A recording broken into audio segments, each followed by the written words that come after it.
Hello dear, तो welcome करता हूँ आप सभी को, जितने भी थर्ड ईयर के डियर स्टूडेंट हैं। साइकोलॉजी का है और जो आज का प्रश्न हम लेकर आए हैं, यह प्रश्न आप पिछले 8 साल में देखिएगा तो पिछले 8 साल में 5 बार लॉन्ग क्वेश्चन में पूछे गए हैं सेम क्वेश्चन।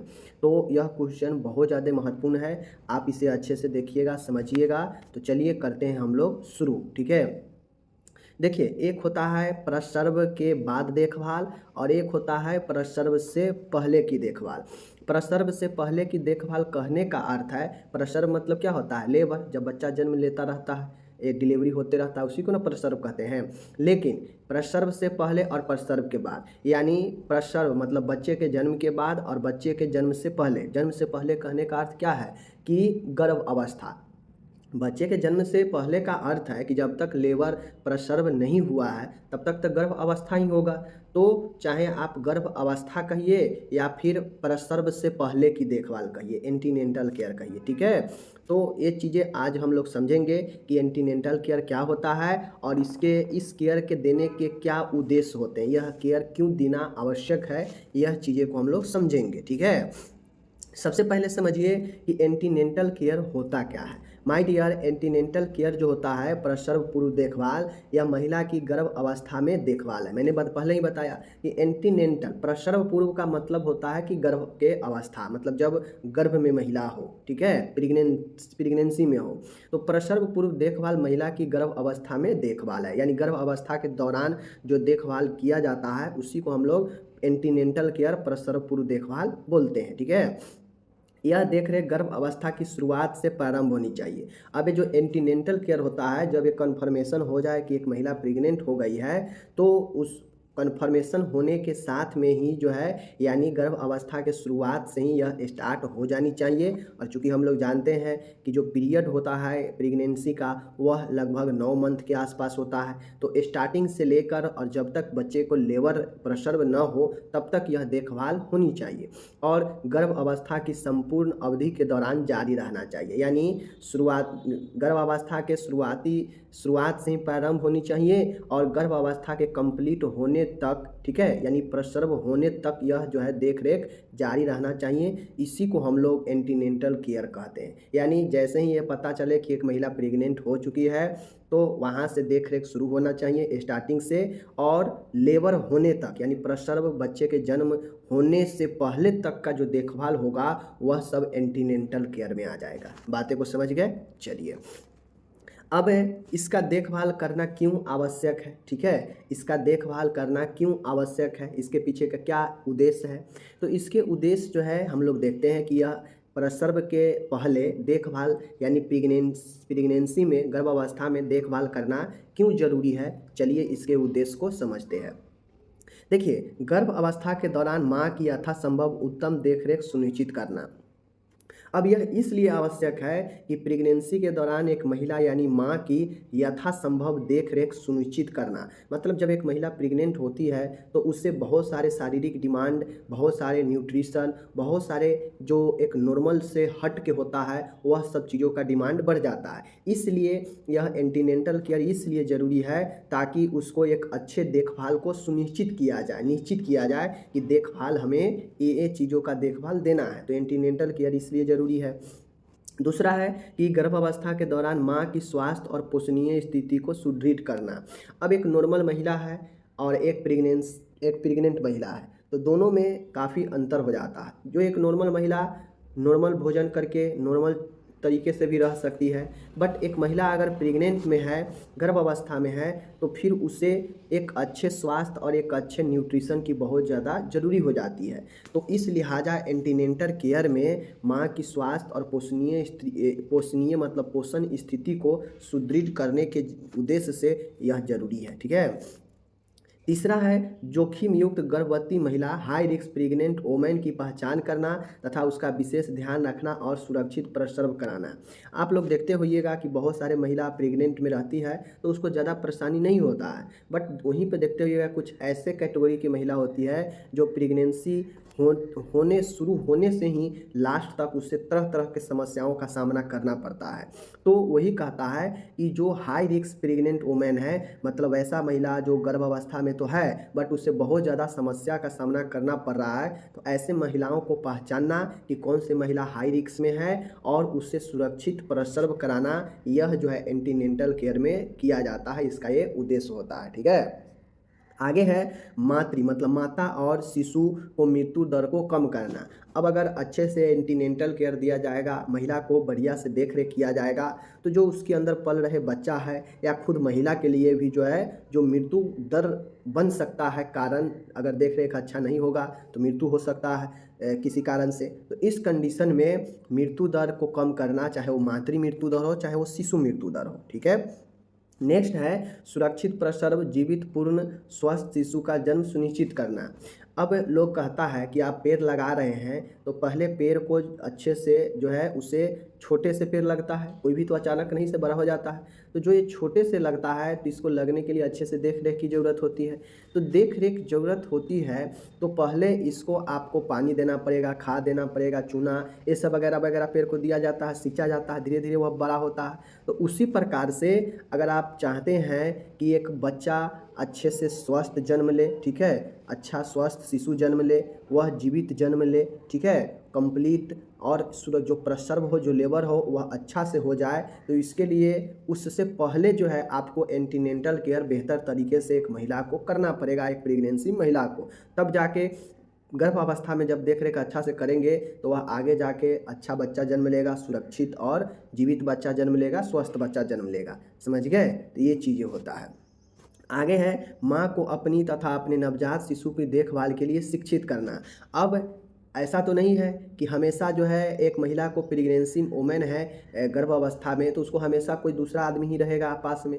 तो इसके लिए माँ को एंटीनेंटल केयर में ही प्रसव होने से पहले ही माँ को जो है शिक्षा दिया जाता है कि आप अपने नवजात शिशु जो आगे होगा उसको देखभाल आप कैसे करेंगे। ठीक है, नेक्स्ट है यहाँ पे 7वां, गर्भवती महिला तथा उसके परिजनों को गर्भवती महिला की देखरेख, पोषण, व्यक्ति स्वच्छता, पर्याप्त आराम, पर्यावरणीय स्वच्छता आदि के बारे में जानकारी प्रदान करना चाहिए।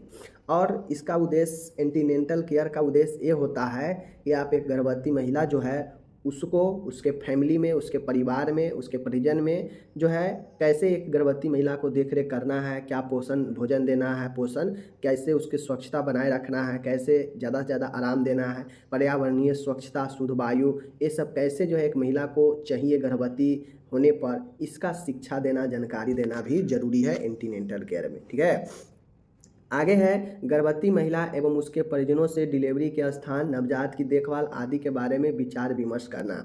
अब एंटीनेंटल केयर का मतलब हो सकता है प्रसव से पहले यानी पूरे गर्भ अवस्था का देखभाल। अब हो सकता है यह स्टार्टिंग में भी हो और स्टार्टिंग से चलते चलते जब मान गए 1-2 दिन डिलीवरी होने का है तब भी देखभाल जो होगा वह जो है आपका एंटीनेंटल केयर ही होगा, यानी प्रसव होने से पहले जो भी देखभाल होगा एंटीनेंटल केयर होगा। तो उस कारण अगर 2 दिन पहले अगर देखभाल कर रहे हैं तो डिलीवरी कहाँ कराना है, नवजात का देखभाल कैसे करना है, ठीक है, इन सब चीज़ों को डिस्कस करना, गर्भवती महिला और उसके परिजनों से विचार विमर्श करना। ठीक है, ये भी एक आता है एंटीनेंटल केयर में। 9वां है गर्भवती महिला तथा उसके पति को आवश्यकता अनुसार अस्थायी अथवा अस्थायी परिवार नियोजन के बारे में जानकारी देना। अब महिला है, उसका गर्भवती है, एंटीनेंटल केयर चल रहा है, मतलब प्रसव होने से पहले देखभाल चल रहा है, तो पहले भी प्लानिंग जो है अस्थायी और अस्थायी परिवार नियोजन का बनाया जा सकता है और एक कार्यकर्ता के द्वारा, स्वास्थ्य कार्यकर्ता के द्वारा ये बताया जा सकता है कि सर मैम आप जो है अपना परिवार नियोजन के लिए कुछ सोच सकते हैं, बेहतर है क्योंकि अब आपके आगे एक बच्चा होने वाले हैं तो आप इसके बारे में सोच सकते हैं, मतलब इसके बारे में जानकारी देना कपल को। ठीक है, तो यही होता है एंटीनेंटल केयर। समझ गए?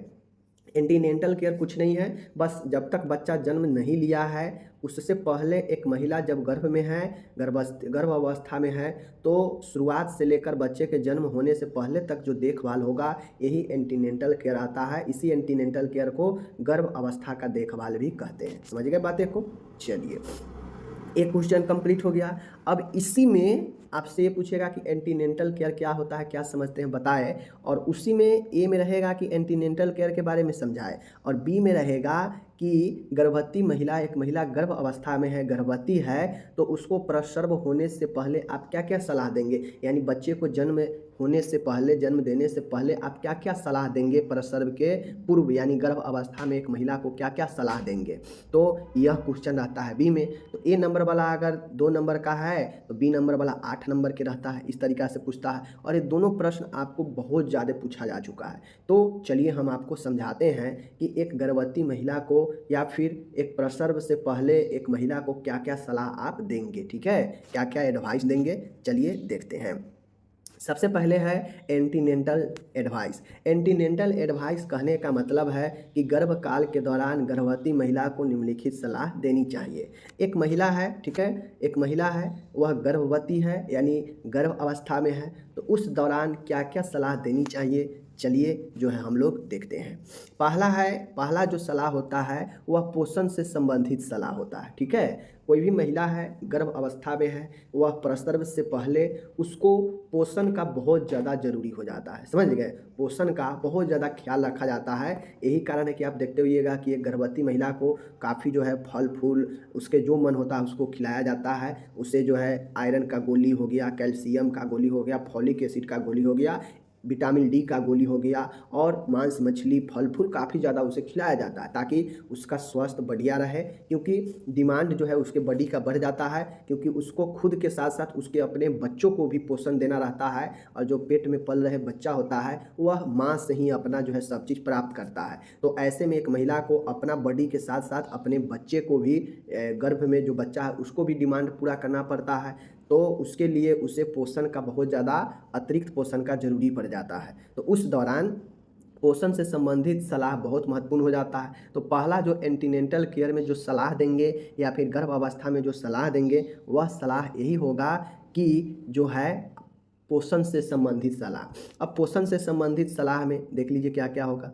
गर्भ अवस्था के दौरान उपयुक्त पोषण के अभाव से भ्रूण की वृद्धि एवं विकास प्रभावित होता है। मानिए एक महिला गर्भ अवस्था में है, उसको अच्छे से पोषण न्यूट्रिशन ना मिलेगा, अच्छे से ताकत पौष्टिक आहार नहीं मिलेगा, तो उसका बॉडी तो डिमांड पूरा नहीं ही करेगा, और जब उसका बॉडी में चीज़ें नहीं मिलेगा तो वह अपने बच्चे को कहाँ से देगा, और जब बच्चे को नहीं मिलेगा तो बच्चे का जो विकास है, जो वृद्धि है गर्भ में, वह कम जाएगा, प्रभावित हो जाएगा, ठीक है। जिससे होगा ये कि भ्रूण कुपोषित हो सकता है। इससे बचने के लिए गर्भवती महिला को पोषण से संबंधित निम्न सलाह देनी चाहिए। तो एक महिला को आप चाहते हैं कि महिला से भी ज़्यादा महत्वपूर्ण उसके अंदर पल रहे बच्चे हैं, और वह बच्चा अगर स्वस्थ रहे तो उसके लिए आपको अच्छे पोषण की सलाह देना ज़रूरी है, वरना इसके कमी से बच्चा भ्रूण जो है वह कुपोषित हो जाएगा, और जब बच्चा अंदर भ्रूण जब कुपोषित होगा तो वही देखते होइएगा कि कोई बच्चा का तालू कट जाता है, कोई बच्चा का ओठ कटा रहता है, किसी बच्चा का एक पैर काम ही नहीं करता है, एक हाथ ही नहीं काम करता, या फिर गूंगा जन्म लेता है। तो ये सब इसी सब का देन है कि अच्छे से देख रेख नहीं होता है, या फिर जीनेटिक्स कारण भी बन जाता है, समझ गए। तो आप पोषण में क्या क्या चीज़ का ध्यान रखेंगे, तो पोषण में आपको विटामिन लवण का ध्यान रखना पड़ेगा। पोषण में विटामिन और लवण का ध्यान रखने का कहने का मतलब है कि आपको जैसे जैसे स्रोत से विटामिन्स, जैसे विटामिन ए हो गया, बी हो गया, सी हो गया, डी हो गया, ये चारों विटामिन एक महिला के लिए काफ़ी महत्वपूर्ण हो जाता है प्रेगनेंसी में। तो आपको चारों विटामिन्स कहाँ कहाँ से मिलेगा इसके लिए आपको लिखना पड़ेगा। इसके लिए अगर आप विटामिन डी देना चाहते हैं तो दूध दीजिए, दही दीजिए, ठीक है, अंडा दीजिए, मछली दीजिए, पनीर दीजिए, इन सब से विटामिन डी मिलेगा। और यह विटामिन डी महिला को मजबूती के साथ साथ में उसके बच्चे को भी हड्डी के निर्माण के लिए काफ़ी महत्वपूर्ण होता है। तो इसके लिए विटामिन डी जरूरी है। आगे पोषण के ज़रूरी में होता है कि एक महिला प्रेगनेंसी के दौरान जो है उसे रक्त की काफ़ी ज़्यादा कमी होता है, ठीक है। एक महिला इसी कारण से देखते हुए कितना महिला का सूजन भी आ जाता है बॉडी में प्रेगनेंसी में, क्यों, क्योंकि उससे गर्भकाल में एनीमिया का कंडीशन बहुत ज़्यादा होता है। तो इस दौरान उसे डेली 5 से 10 mg फॉलिक एसिड की गोली देनी चाहिए, और साथ में कुछ ऐसे आहार देना चाहिए जो बॉडी में आयरन और फॉलिक एसिड की मात्रा को क्या करे, भरपूर बनाए रखे। जैसे दाल हो गया, हरी पत्तेदार सब्जी, पालक, सीडलस, ये सब देनी चाहिए ताकि एनीमिया से बचा जाए, ठीक है। आगे है, गर्भावस्था के दौरान महिला को प्रतिदिन 1000 से 1200 mg कैल्शियम की आवश्यकता होती है, जिसकी पूर्ति के लिए आहार में दूध अंडों का उपयोग किया जाता है। यही विटामिन डी का, समझ रहे हैं। तो क्या क्या समझे, विटामिन डी कहाँ कहाँ से देंगे पता हो गया, ठीक है। फॉलिक एसिड आयरन भी जरूरी हो जाता है, तो वो कहाँ कहाँ से मिलेगा पता हो गया, ठीक है। और यही है, गर्भवती महिला को आयरन की कमी से रक्ताल्पता होने की संभावना होती है, तो आप इसको रक्ताल्पता से बचाने के लिए पालक दीजिए, फॉलिक एसिड आयरन की गोली दे सकते हैं प्रतिदिन, ठीक है। तो इन सब चीज़ों को करके ये सब पोषण है। या फिर आप भोजन के द्वारा भी बहुत सारे ऐसे चीज़ है जहाँ से भरपूर आयरन फॉलिक एसिड मिल सकता है, फल फूल दीजिए। तो इन सब से जो है एक महिला को अच्छे जो है लवण विटामिन खनिज मिलेगा, ठीक है, जो उसके बच्चे और उसके लिए महत्वपूर्ण है।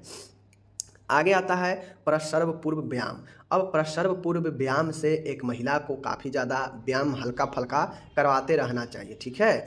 और महिला को पर्याप्त आराम भी दिलाना चाहिए। कम से कम एक प्रेगनेंसी महिला को 8 घंटे नींद जरूर लेनी चाहिए, एकदम रिलैक्स से, समझ गए। व्यायाम और आराम गर्भ अवस्था के दौरान एक महत्वपूर्ण बात जो है चीज़ें है। गर्भवती महिला को चिकित्सक की सलाह से हल्के व्यायाम करने चाहिए। तो व्यायाम और आराम दोनों काफ़ी महत्वपूर्ण है। आगे है शारीरिक स्वच्छता। एक महिला को शारीरिक स्वच्छता रखना चाहिए, ठीक है। वह अपने त्वचा को हमेशा गंदी से बचाए, ठीक है। इन्फेक्शन होने का खतरा रहता है, तो इनसे बचाए। एक महिला को ढीली ढाली वस्त्र पहनाए, ठीक है, ताकि उसे आराम महसूस हो सके। उसके स्नान के दौरान स्तनों की सफाई का विशेष ध्यान रखना चाहिए। निपल को सूखने से बचाना चाहिए, क्योंकि इस दौरान निपल काफ़ी ड्राइनेस हो जाता है। आगे है स्वास्थ्य शिक्षा देना। एक महिला को गर्भ के दौरान होने वाली जितने भी चिंता है, चाहे उसको बच्चे से रिलेटेड हो, चाहे खुद से रिलेटेड हो, चाहे डिलीवरी से रिलेटेड हो, इन सब के बारे में स्वास्थ्य शिक्षा देनी चाहिए। अब स्वास्थ्य शिक्षा में यह जानकारी होनी चाहिए कि अगर योनि से रक्तस्राव हो तो उससे कैसे हम निपटेंगे, सिर दर्द होने पर क्या करेंगे, अधिक उल्टियाँ होने पर कैसे लड़ेंगे, बुखार आने पर क्या करेंगे, ठंड लग रहा है तो क्या करेंगे, मूत्र विसर्जन के दौरान अगर समस्या है तो क्या करेंगे। तो यह सब जो है आपको बताना पड़ता है, स्वास्थ्य शिक्षा में एक महिला को बताना पड़ता है प्रसव से पहले। इन लक्षणों में अगर कोई भी समस्या हो तुरंत डॉक्टर से भी सूचित करें। आगे है मानसिक सहारा देना। अब आराम और व्यायाम के बाद अब आता है कि मानसिक सहारा देना। एक महिला को मानसिक सहारा क्यों महत्वपूर्ण हो जाता है, तो एक महिला को मानसिक सहारा इसलिए महत्वपूर्ण हो जाता है कि महिला जब प्रेगनेंसी में रहती है तो उस दौरान उससे अपने बच्चे से संबंधित कई शंकाएं और भय होता है। क्या होता है कि हमारा बच्चा कैसे जन्म लेगा, हमारा बच्चा अंदर कैसा है, हमारा बच्चा का कोई दिक्कत तो नहीं हो रहा है, डिलीवरी कैसे होगा, कोई कष्ट तो नहीं होगा, मेरे बच्चा सही से तो आ जाएगा। तमाम ऐसे जो है मन में भय और शंका डिलीवरी और बच्चे से रिलेटेड बना रहता है। तो इन सभी चीज़ों को संतुष्टि से प्रश्न दे, महिला को सहारा दे, ठीक है, और अच्छे से उससे जो है आराम देकर उसके बातों को सुनना चाहिए, और उसके अंदर कोई भी कन्फ्यूजन, कोई भी डाउट हो उससे दूर करना चाहिए, ठीक है। तो ये मानसिक सहारा से अच्छा बनता है उसका देख रेख, ठीक है। आगे है प्रसव पूर्व देखभाल के उद्देश्य। अभी मैंने बता दिया, ठीक है, अभी मैंने प्रसव पूर्व देखभाल आपको अच्छे से बता ही दिया। कम्युनिटी हेल्थ नर्सिंग के एक बहुत ही अच्छे प्रश्न है, लॉन्ग प्रश्न है, इसको ऊपर हम देखेंगे। फैमिली वेलफेयर हेल्थ प्रोग्राम क्या होता है, मीन्स परिवार कल्याण कार्यक्रम क्या होता है। आप लोग सुने होइएगा परिवार कल्याण कार्यक्रम, फैमिली वेलफेयर प्रोग्राम, ओके।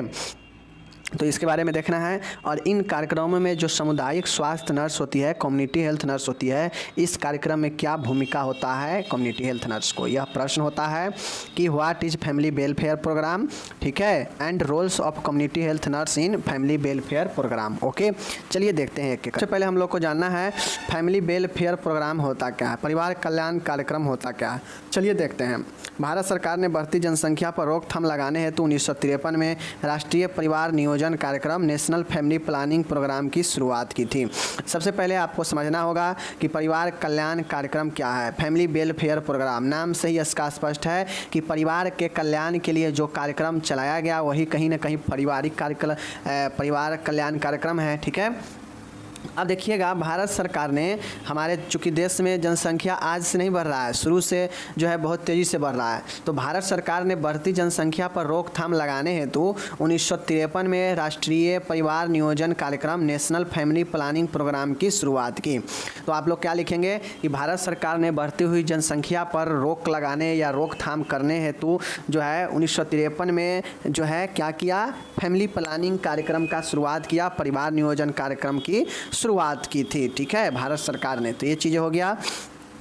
चलिए अब आपको देखना है कि आगे क्या लिखेंगे। तो देख लीजिए, परिवार नियोजन से तात्पर्य उन विधियों से है जो एक दंपति को उसके परिवार का आकार छोटा रखने में सहायता करे। ठीक है, अब आप लोग को पता होना चाहिए परिवार नियोजन होता क्या है। तो परिवार नियोजन एक ऐसा विधि है, एक ऐसा मेथड है जो व्यक्ति को क्या करता है कि ज़्यादा जनसंख्या होने से बचाता है। मान गए एक परिवार में 2 बच्चा हो गया और अगर बच्चा और ज़्यादा बच्चा ना हो तो इसके लिए व्यक्ति क्या करता है, फैमिली प्लानिंग करा लेता है, परिवार नियोजन करा लेता है। तो इसके तहत क्या होता है कि आप लोग को पता होना चाहिए कि इसके तहत जो है बहुत सारे विधियां हैं, टेम्पोररी मेथड है, परमानेंट मेथड है, अलग अलग विधियां हैं परिवार नियोजन की। ठीक है, तो परिवार नियोजन का मेन मकसद इन विधियों का यही होता है कि जो एक दंपति उसके परिवार है उसको छोटा आकार रखने में सहायता करता है। ठीक है, कौन, यही हमारा परिवार नियोजन की विधियां। ठीक है, अलग अलग विधियां हैं।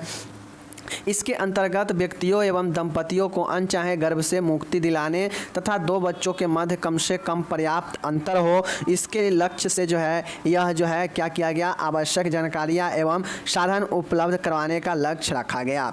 नॉर्मली बात किया जाए परिवार कल्याण कार्यक्रम का यही मकसद था कि इसके अंदर परिवार नियोजन कार्यक्रम की शुरुआत हुआ। ठीक है, जिससे परिवार का कल्याण हो। परिवार का कल्याण कैसे होगा, तो मान गए एक परिवार में अगर 4-5 बच्चे हो जाएंगे तो कभी भी आपके परिवार का कल्याण होगा नहीं होगा।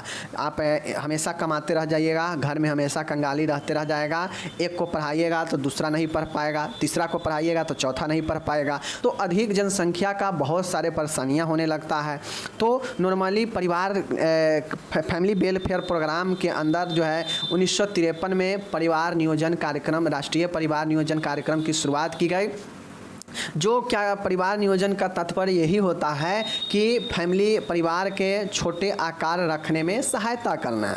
इसके अंतर्गत, किसके अंतर्गत, मतलब फैमिली प्लानिंग के अंतर्गत कोई भी दंपति, कोई भी कपल चाहता है कि हमें अनचाहे गर्भ, मतलब जो गर्भ हम नहीं चाहते हैं कि रहे, उस गर्भ से मतलब बचा जा सके, अनचाहे गर्भ से मुक्ति मिल सके। ठीक है, तथा 2 बच्चों के बीच में जो अंतर होना चाहिए, एक पर्याप्त अंतर रखने के लक्ष्य से भी जो है यह फैमिली प्लानिंग जो है बहुत आवश्यक होता है और इसका जानकारी दिया जाता है और इसके साधनों का उपलब्ध जो है करवाया जाता है लोगों के बीच में इस कार्यक्रम के अंतर्गत, फैमिली वेलफेयर प्रोग्राम के अंतर्गत।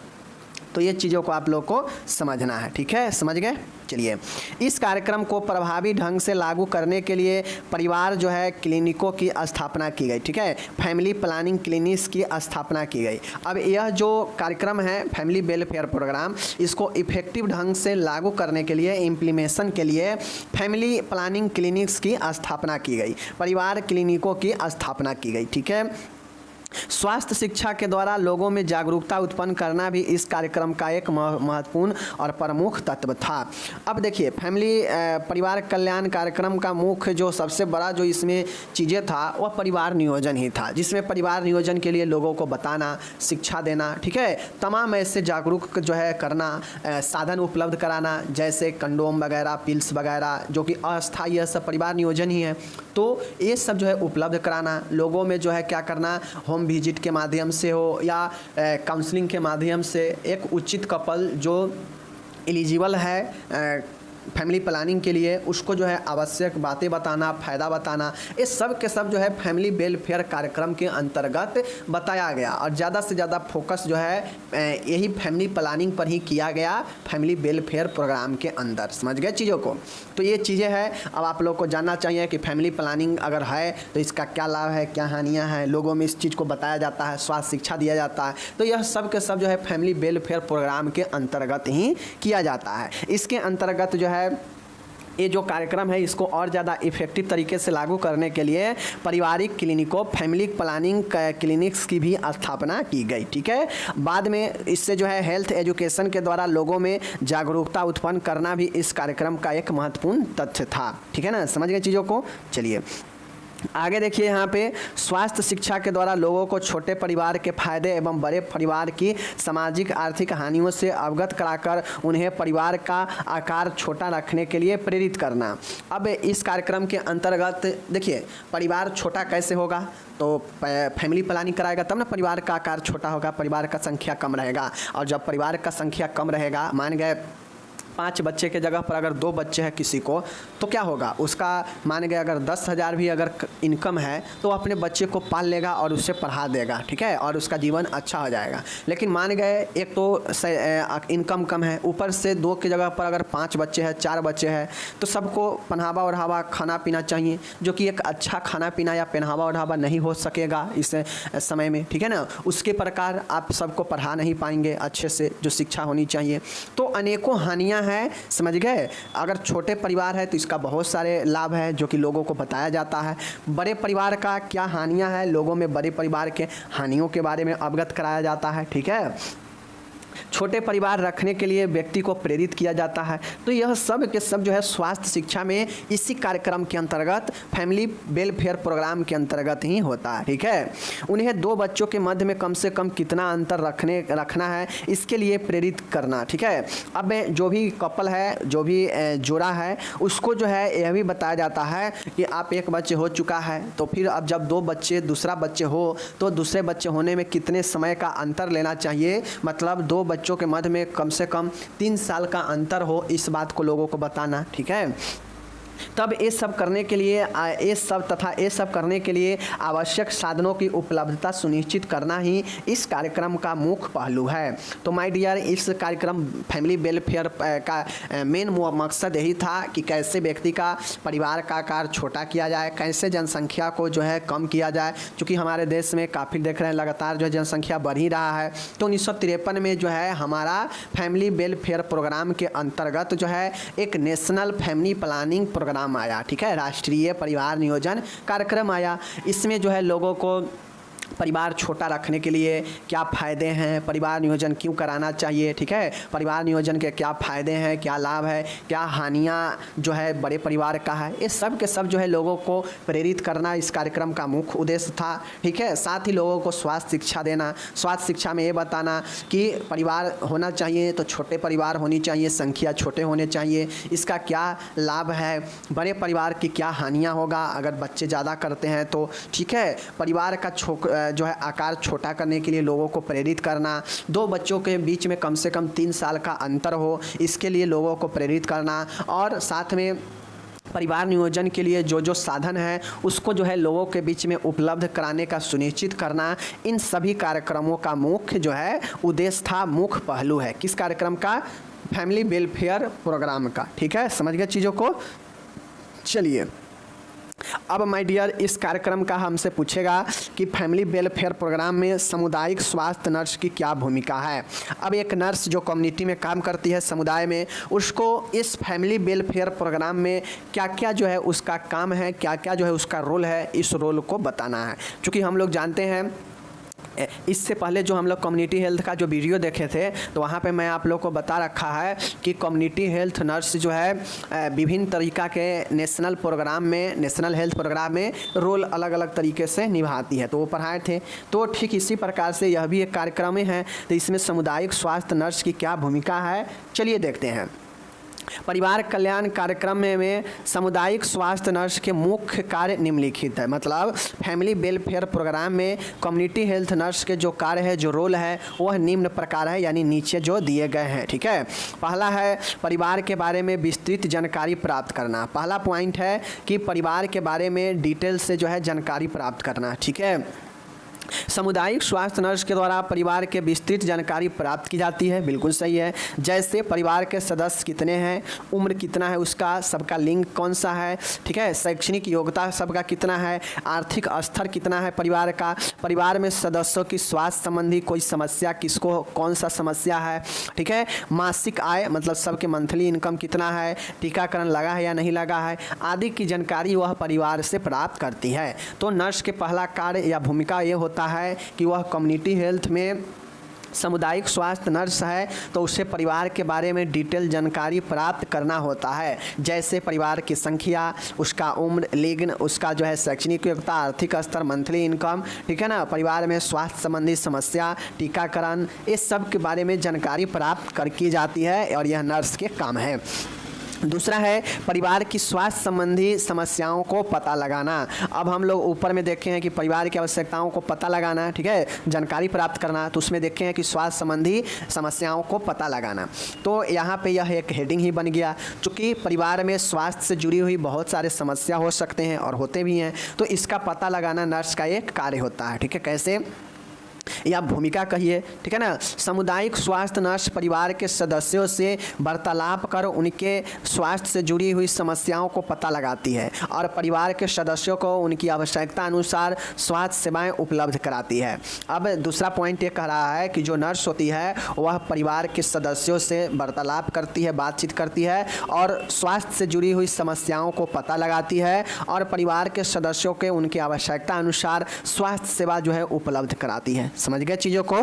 चलिए माय डियर, तीसरा यहाँ पे देखिएगा आप लोग, बहुत शानदार है। तीसरा क्या कह रहा है, स्वास्थ्य योजनाओं के बारे में जानकारी देना। स्वास्थ्य योजनाओं के बारे में जानकारी देने का मतलब क्या होता है कि सामुदायिक स्वास्थ्य नर्स परिवार के सदस्यों को सरकार द्वारा चलाई जा रही योजनाओं तथा उनके लाभों के बारे में जानकारी प्रदान करती है, ठीक है, तथा उसका लाभ उठाने के लिए लोगों को प्रोत्साहित करती है। जैसे मातृ एवं शिशु स्वास्थ्य सेवाएं, परिवार नियोजन सेवाएं, टीकाकरण आदि कार्यक्रम जो है सरकार के द्वारा चलाए जा रहे हैं। तो तीसरा पॉइंट है कि स्वास्थ्य योजनाओं के बारे में जानकारी देना।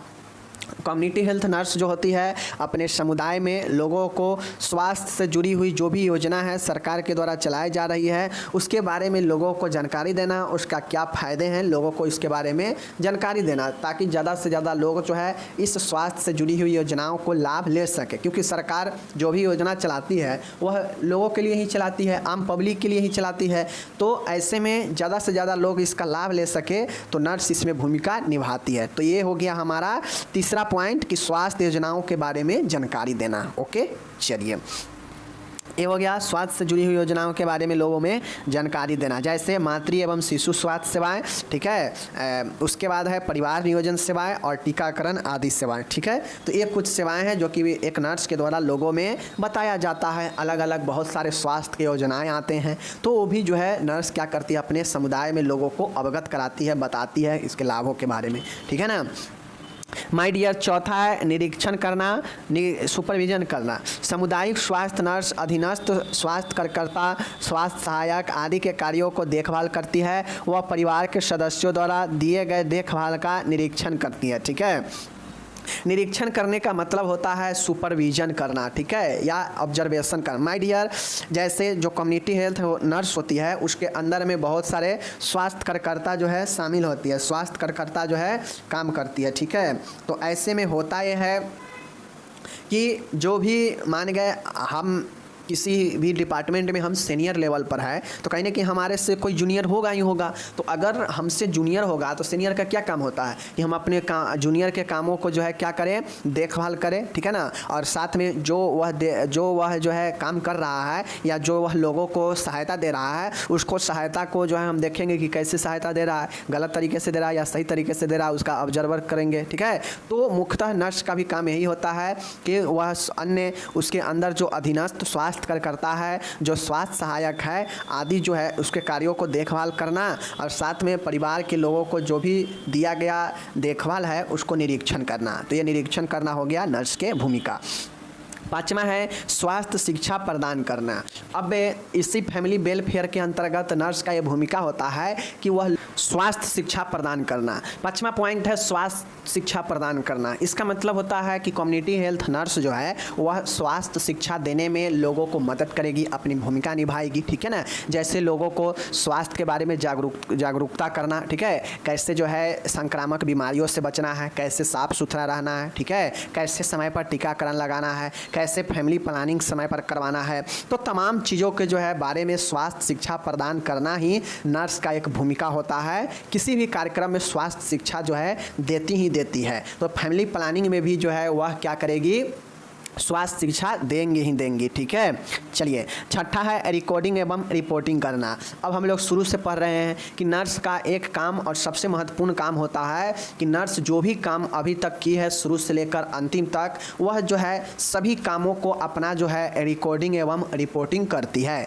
वह जो है आगे समय पर या अपने से जो है सीनियर या बड़े अधिकारियों को दिखाने के लिए अपने कामों को, ठीक है, या फिर किसी भी पहलू से जानकारी इकट्ठा रखना नर्स का काम होता है। आगे जो है इसका ज़रूरी पड़ सकता है, इसलिए नर्स अपने कामों का रिकॉर्डिंग और रिपोर्टिंग ज़रूर रखती है कि मैंने क्या किया है, मैंने क्या क्या जो है लोगों को देखा है, क्या बताया है, क्या किया है। टोटल रिकॉर्डिंग और रिपोर्टिंग जो है तैयार करके रखती है और ज़रूरत पड़ने पर उच्च अधिकारियों और स्वास्थ्य एजेंसियों को जो है भेजती है। तो यह नर्स के काम होता है और यह भूमिका होता है कि वह हर कार्यक्रम में जहाँ भी हिस्सा लेती है वहाँ का रिकॉर्डिंग और रिपोर्टिंग ज़रूर रखे। ठीक है, ये हो गया, यह भी एक काम होता है या भूमिका होता है। सातवां है विभिन्न प्रकार के शिविरों का आयोजन करना। अब जो कम्युनिटी हेल्थ नर्स होती है उसका ये काम होता है कि परिवार कल्याण सेवा के अंतर्गत विभिन्न प्रकार के स्वास्थ्य शिविर, हेल्थ कैंप्स का आयोजन किया जाता है। ठीक है, चलिए जिनके नियोजन, प्लानिंग एवं इनके अंतर्गत प्रदान की जाने वाली स्वास्थ्य सेवाओं के क्रियान्वयन की मुख्य जिम्मेदारी जो है सामुदायिक स्वास्थ्य नर्स की होती है। माय डियर, सातवां पॉइंट है कि विभिन्न प्रकार के कैंप्स का आयोजन करना। आप लोग देखते होइएगा कि गांव-गांव में अलग अलग जो है टोला में, अलग अलग जो है मोहल्ला में, अलग गांवों में जो है विभिन्न प्रकार के शिविरों का, कैंप का आयोजन किया जाता है, जिसमें आपको स्वास्थ्य से जुड़ी हुई अलग अलग जो है समस्याओं के बारे में बताया जाता है। तो इस शिविर में जो मुख्य काम करने का जो होता है, जो नियोजन करने का, आयोजन करने का, ठीक है ना, जो जिम्मेदारी होता है इसमें काम करने का, परिवार कल्याण के सेवाओं के अंतर्गत जो भी फैमिली वेलफेयर सर्विस प्रोग्राम के अंतर्गत जो भी शिविर का आयोजन होता है वह कम्युनिटी हेल्थ नर्स जो है एक महत्वपूर्ण भूमिका निभाती है। ठीक है, और वह इन कैंपों को सफलपूर्वक आयोजन करने में अहम भूमिका निभाती है। ठीक है, आठवां है और आखिरी है मूल्यांकन करना। अब आप लोग को पता है